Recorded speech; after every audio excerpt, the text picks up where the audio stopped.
Lectures है वो सारे समझ आ चुके होंगे। अगर किसी भी टॉपिक में आपको डाउट आता है तो आप मेरे कमेंट बॉक्स में मैसेज कर सकते हो ताकि मैं नेक्स्ट वीडियो में आपके वो सारे डाउट्स क्लियर कर पाऊँ। ठीक है, तो अभी तक हमने rate of equation, rate law और उसके ऊपर जौन से फैक्टर्स उसको इफेक्ट करते हैं उनके बारे में स्टडी की।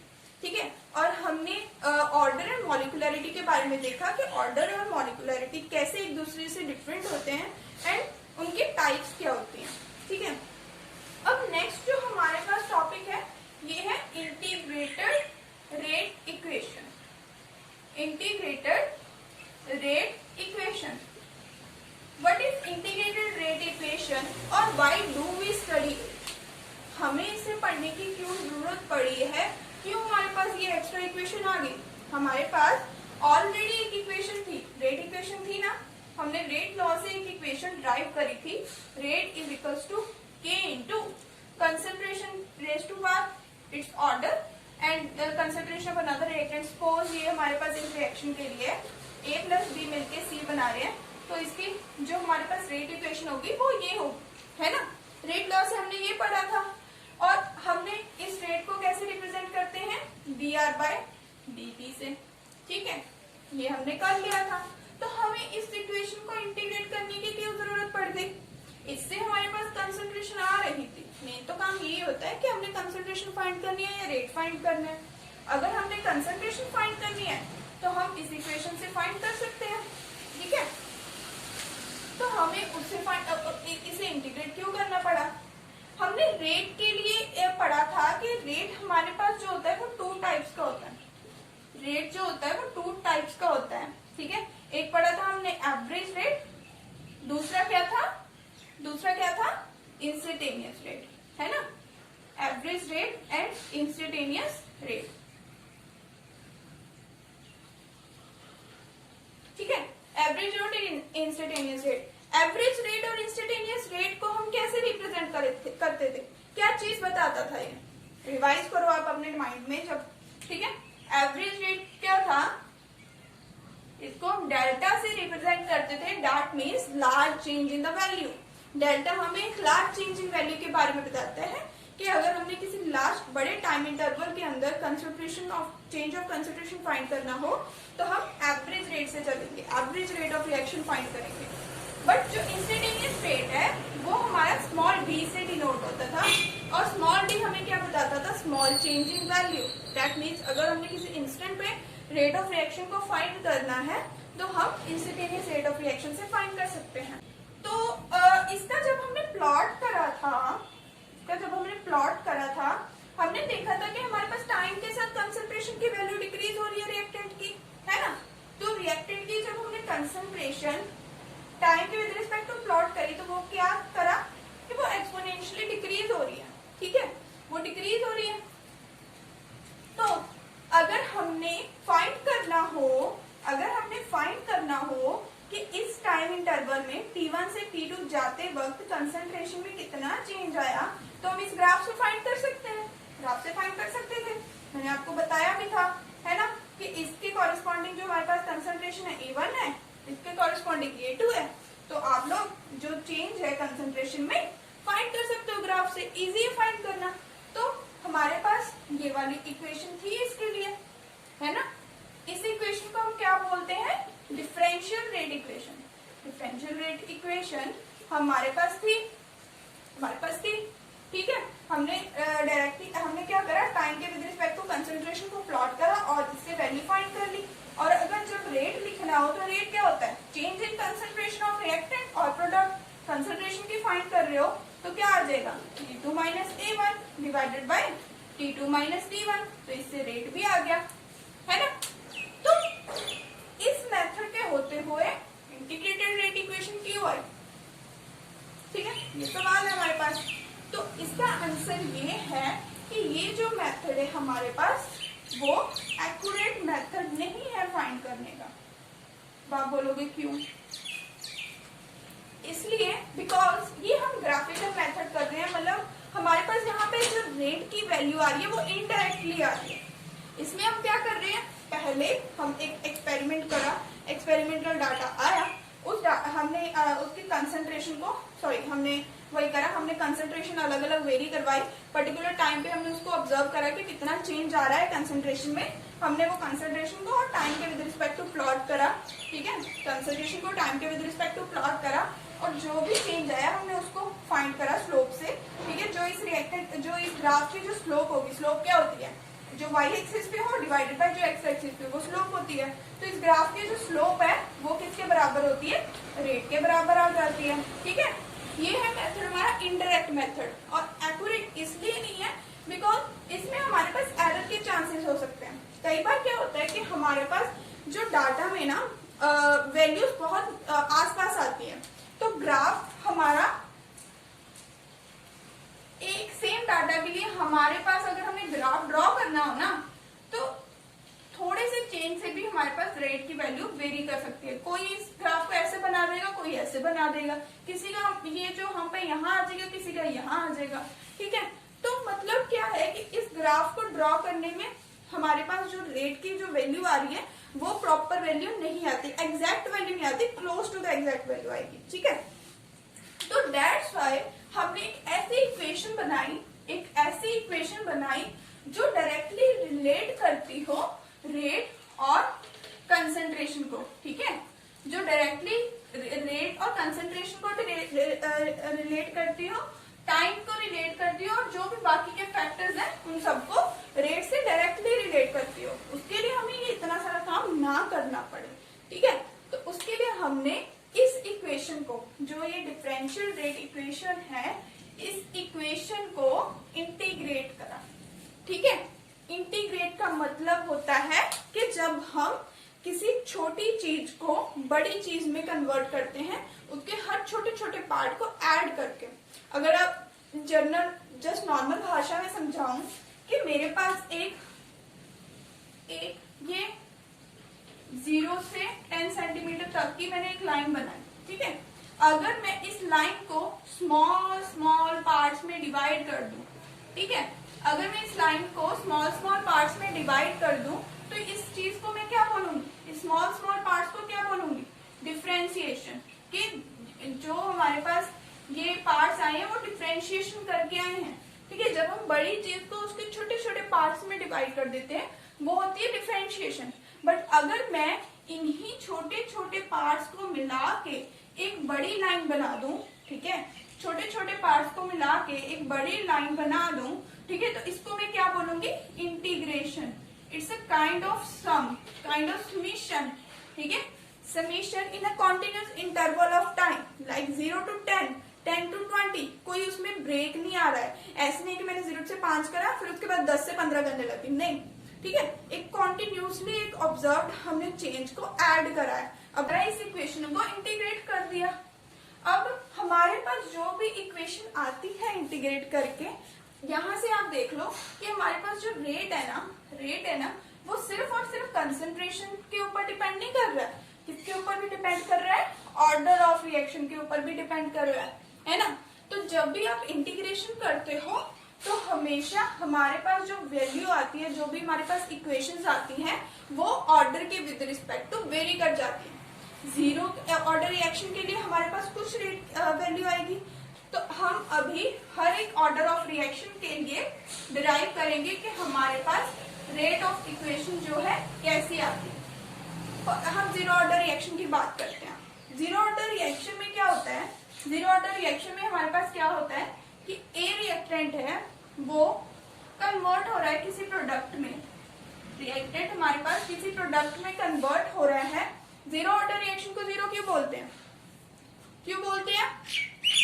क्योंकि इसका जो रेट होता है वो रिएक्टेंट की कंसंट्रेशन के ऊपर डिपेंड नहीं करता है ना, इसलिए हम इसको 0 ऑर्डर बोलते हैं। तो इसका मतलब जो इसकी रेट लॉ से इक्वेशन आई है वो क्या होगी, रेट इज इक्वल्स टू के ए रेज टू पावर 0, यही होगा ना, ठीक है। ए रेज टू पावर 0, अगर किसी चीज की पावर 0 लिख दे, ठीक है, तो उसका मतलब क्या होता है 1, है ना।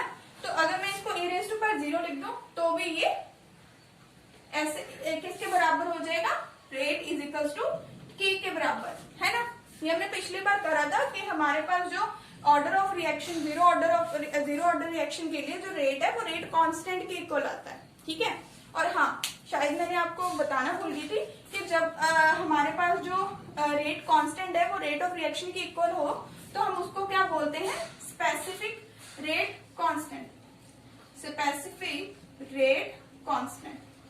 ठीक है, कई बार आपको न्यूमेरिकल्स में स्पेसिफिक रेट कांस्टेंट लिखा मिल जाएगा तो घबराना नहीं, उसे देख के वो ए की ही वैल्यू होगी। ओके, तो अब हमारे पास ये इक्वेशन है ना, इसको हम कैसे लिख सकते हैं, D change in concentration, rate क्या होता है, change in concentration of reactant divided by time dt, इसके सामने क्या आएगा, नेगेटिव साइन, है ना, नेगेटिव साइन।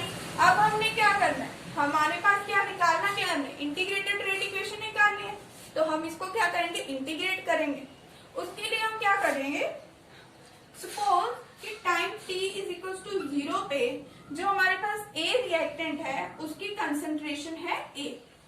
ठीक है, t इज इक्वल टू 0 पे A की जो कंसंट्रेशन है वो है A, और प्रोडक्ट हमारे पास जो A की कंसंट्रेशन है वो A है, ये प्रोडक्ट लिख देती हूँ।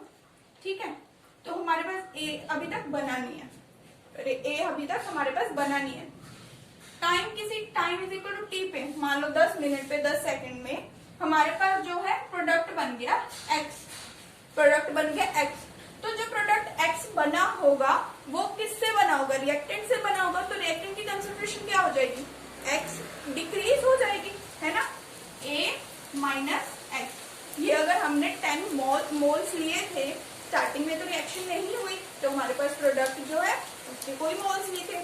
ठीक है, जैसे ही टाइम बीता तो हमारे पास मान लो कि 3 मोल्स ऑफ प्रोडक्ट मिल गया हमें, तो हमारे पास रिएक्टेंट कितना बचा होगा, रिएक्टेंट की कंसंट्रेशन कितनी होगी, A माइनस एक्स। ठीक है, A माइनस एक्स। तो हम इसी चीज को लेके अब यहाँ पे इसको इंटीग्रेट करेंगे, इंटीग्रेट करेंगे d a by d t, d a by d t is equals to integration a की पावर 0 1 नहीं होती है तो इंटीग्रेट इसको ऐसे रहने देंगे, बट ये कोई इंटीग्रेशन का मेथड नहीं होता है। जब भी हमें इंटीग्रेट करना होता है हमारे पास जो ये dt और dx, ठीक है, आपने इंटीग्रेशन के रूल्स पढ़े होंगे, नहीं तो हम क्या करते हैं कि हमारे पास जो इंटीग्रेशन हमेशा इस फॉर्म में होता है। ठीक है, यहाँ पे हमारे पास कोई वेरिएबल जिसको हमने इंटीग्रेट करना हो तो हमने उसके कॉरेस्पॉन्डिंग जिसको इंटीग्रेट करना हो वो वाला वेरिएबल dx या dy या dz कुछ भी लिख सकते हैं। अब यहाँ पे हमारे पास dA है, यहाँ पे dt है, तो हम इस इक्वेशन को क्या करेंगे, रीअरेंज करेंगे, डायरेक्टली इंटीग्रेट नहीं करेंगे। ठीक है, इसको रीअरेंज कैसे करेंगे, इस इक्वेशन को मैं अगर इस इक्वेशन को 1 मान लेती हूँ। ठीक है, अगर मैं करूँ माइनस dA बाई dt को इंटीग्रेट करूं तो अब मैं इसको कैसे लिखूंगी, उसको ऐसे तो नहीं लिख सकते। अब हम इसके वेरिएबल्स को सेपरेट कर देंगे, जो चीज वेरी कर रही है उसको अलग करके लिख देंगे और उसको इंटीग्रेट करेंगे। ये है इंटीग्रेशन का साइन। ठीक है, इंटीग्रेशन करते हैं तो हमारे पास एक लिमिट होती है कि हमने यहाँ से यहाँ तक जाना है, वो लिमिट हम यहाँ पे लिखते हैं। यहाँ पे हमेशा इनिशियल लिमिट लिखते हैं, ऊपर हमेशा फाइनल लिमिट लिखते हैं। ओके, हमारे पास क्या है, इनिशियल वैल्यू क्या है, t0 टाइम पे A है, t टाइम पे हमारे पास जो कंसंट्रेशन है वो A माइनस एक्स है, ये 0 टाइम पे है, ये t टाइम पे है। ठीक है, तो जब भी हम इंटीग्रेट करेंगे हमारे पास क्या आंसर आएगा, A, बट इस A की जो वैल्यू होगी वो A से A माइनस एक्स तक वेरी कर रही है, और इस जो t की वैल्यू होगी, अब जब इंटीग्रेशन करना है ना हमने, तो K जो है हमारे पास कांस्टेंट है, तो कांस्टेंट टर्म हम इंटीग्रेशन के बाहर अंदर नहीं लिखते हैं। ठीक है, इसको हम हमेशा इंटीग्रेशन के बाहर लिखते हैं क्योंकि इसकी तो कोई जरूरत ही नहीं है हमें इंटीग्रेट करने की, ये तो कांस्टेंट ही है। ठीक है, इसको मैंने प्लस लिख दिया, माइनस यहाँ कर दिया। ओके, ठीक है, तो अब हम इसको इंटीग्रेट करेंगे तो मेरे पास टाइम t आ गया और 0 से t गए। ठीक है, और आंसर के टाइम हम क्या करते हैं, फाइनल माइनस इनिशियल वैल्यू लिखते हैं हमेशा। तो फाइनल वैल्यू क्या है, a minus x minus a, and यहाँ पे क्या है, माइनस के t माइनस 0, क्या बन गया, माइनस के t, क्या बन गया, ये a minus x minus a। ठीक है, ये मेरे पास जो आंसर आया है वो है integrated rate equation, integrated rate equation. ठीक है, इसको मैंने अगर वैसे लिखना हो कि टाइम टी पे मान लो जो हमारे पास अगर कंसंट्रेशन ए है और टाइम टी 0 पे कंसंट्रेशन ए नॉट है, A T minus A naught is equals to minus K T. ठीक है, ये इंटीग्रेशन रेट इक्वेशन है। ये हम इसको इंटीग्रेटेड रेट इक्वेशन क्यों बोल रहे हैं, कैसे हमारे पास ये रेट को कंसंट्रेशन टाइम से डायरेक्टली रिलेट कर रही है। सिंपल सी बात है, रेट के जो होता है this is a measure of rate constant, है ना, मेजर ऑफ रेट कांस्टेंट। और रेट क्या होता है, change in concentration upon time, तो हमें चेंज ही तो फाइंड करना है। ठीक है, तो हमारे पास किसी टाइम टी पे ये कंसंट्रेशन है अगर दे रखी हो, टाइम टी 0 पे ये कंसंट्रेशन दी, इनिशियली टाइम टी पता है, के की वैल्यू फाइंड कर सकते हैं, हमारे पास रेट आ जाएगा। ठीक है, तो ये हमारे पास बहुत सिंपल और एक्यूरेट मेथड है to find the rate of reaction. Okay, उस मेथड में हमारे पास बहुत लंबी चीज करनी, लंबी कैलकुलेशन ये सब करना पड़ता, तो ये हमने मेथड बनाया। अब हमारे पास इस इक्वेशन, ये है जीरो ऑर्डर की इक्वेशन, फर्स्ट ऑर्डर के लिए डिफरेंट इक्वेशन होगी। अगर मैं इस जीरो ऑर्डर की इक्वेशन को देखूं, अगर आप इसको ध्यान से देखो, थोड़ा सा मैं चलो इसको रीअरेंज करती हूँ। ठीक है, थोड़ा सा इसको रीअरेंज करती हूँ। ए टी इधर लिख लिया मैंने, अगर मैं इस माइनस साइन को इधर ले आऊं, ए नॉट माइनस ए टी हो जाएगा इक्वल्स टू के, है ना। तो इसको अगर मैं लिखूं ए टी इधर ही रहने दो, ये इधर ले जाती हूँ, ए नॉट, तो ए टी मैंने इधर लिख लिया, उसको मैंने उधर ले गई। अब मैंने ये सब क्यों करा मैं बताती हूँ आपको। ए नॉट उधर ले गई, ठीक है, ए नॉट उधर लेगी, अगर मैं तो इधर ले जाऊं, ये क्या बन जाएगा, माइनस के टी बन गया। ये इक्वेशन रीअरेंज हुई, कैसे पता चला, कैसे बनी, ए नॉट मैंने इधर रख दिया, ए टी को उधर ले गई, के टी को इधर ले गई, A naught minus K T हो गया। ठीक है, और A T is equals to बन गया, मतलब ए टी के इक्वल टू ये हमारे पास इक्वेशन आ गई। अगर आप इस इक्वेशन को देखो, ये आपको किसी एक मैथमेटिकल इक्वेशन के बराबर दिखेगी। कौन सी इक्वेशन होती है वो, जो मैथ्स के स्टूडेंट है उनको पता होगा वो कौन सी इक्वेशन होती है, equation of straight line, y is equals to m x plus c. जो y और x है वो वेरिएबल्स है, और m क्या है, m क्या होती है स्लोप, m क्या होती है स्लोप, और c क्या होता है हमारे पास कांस्टेंट वैल्यू। ठीक है, c क्या होता है कांस्टेंट वैल्यू। तो अगर मैं इस इक्वेशन को इससे रिलेट करूं तो यहाँ पे y क्या है, y किसके बराबर है, at के बराबर, है ना, और m स्लोप, x क्या है a नॉट, स्लोप किसके बराबर है, वेरिएबल्स है। अच्छा देखो, y और x क्या वेरिएबल, यहाँ पे कौन सी चीज वेरी कर रही है, at वेरी कर रहा है, concentration at any particular time.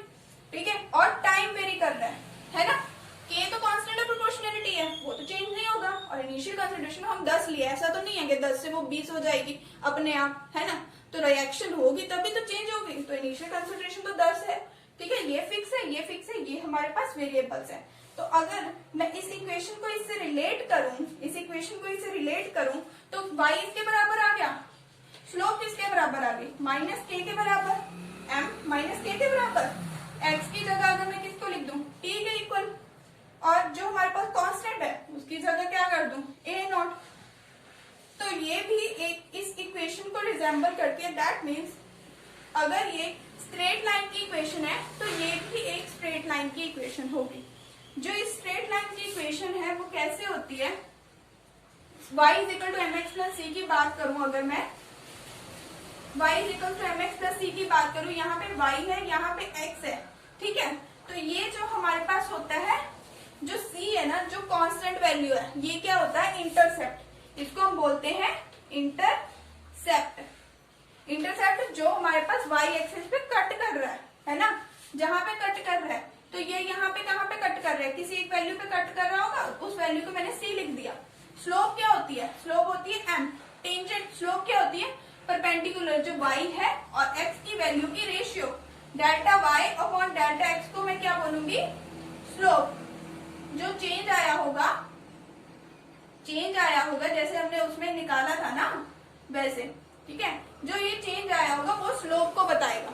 ठीक है, अगर हमारे पास m की वैल्यू पॉजिटिव होती है तो हमारे पास जो ग्राफ है सीधा ऊपर जाता है, अगर m की वैल्यू नेगेटिव होती है तो ग्राफ नीचे को आता है। अब यहाँ पे हमारे पास m की वैल्यू है नेगेटिव -k, तो हमारा जो इसका ग्राफ बनेगा ना जीरो ऑर्डर का, वो कैसा बनेगा? यहाँ पे y पे क्या है? Concentration of reactant. यहाँ पे क्या है? टाइम, है ना? टाइम आप सेकंड्स में ले लो, मिनट्स में ले लो, कंसंट्रेशन को मोल्स पर लीटर में लिख लो। यहाँ पे यूनिट्स लिख देना, मोल्स पर लीटर, वहां पे सेकंड्स लिख देना, ठीक है। तो ये हमारे पास कहाँ चला जाएगा? डिक्रीज होएगा, ठीक है।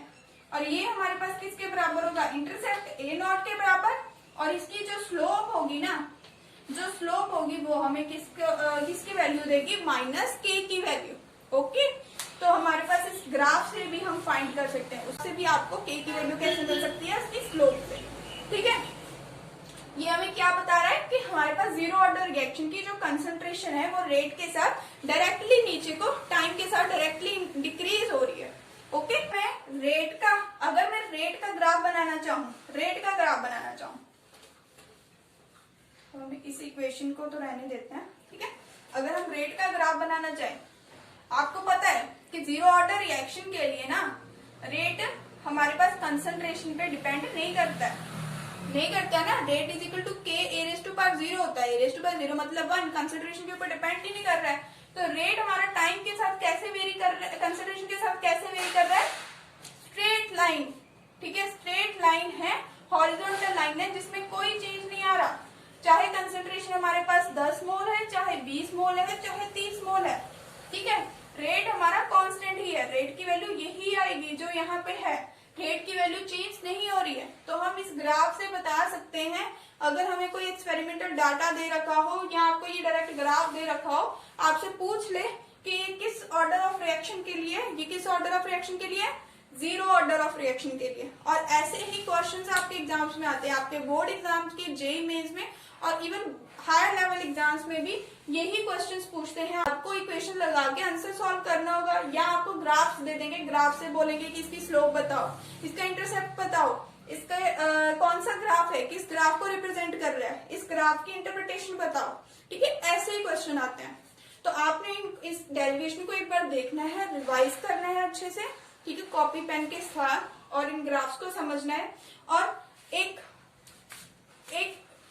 होमवर्क है आप लोगों के लिए। होमवर्क क्या है कि आपने मुझे ये बताना है, कि हाफ लाइफ क्या होती है। आप लोगों ने शायद इसके बारे में सुना होगा, पर आप लोगों ने ये पढ़ के आना है, समझ के आना अच्छे से कि हाफ लाइफ क्या होती है। लोगों में इसके बारे में बहुत अलग सी वो होती है, मतलब कोई कुछ कहता है, कोई कुछ कहता है। बच्चे हमेशा इसके बारे में कंफ्यूज रहते हैं, ठीक है। तो आप लोगों ने पढ़ के आना है, और इवन मेरे कमेंट बॉक्स में आपने इसका आंसर लिखना है, ठीक है। नेक्स्ट क्लास में हम इसके बारे में डिस्कस करेंगे कि जीरो ऑर्डर रिएक्शन के लिए हाफ लाइफ हम कैसे निकाल सकते हैं, ये क्या होती है मैं बताऊंगी, बट आप लोगों को पढ़ के आना है। और फर्स्ट ऑर्डर रिएक्शन के लिए हम इंटीग्रेटेड रेट इक्वेशन ट्राई करेंगे। तब तक के लिए थैंक यू।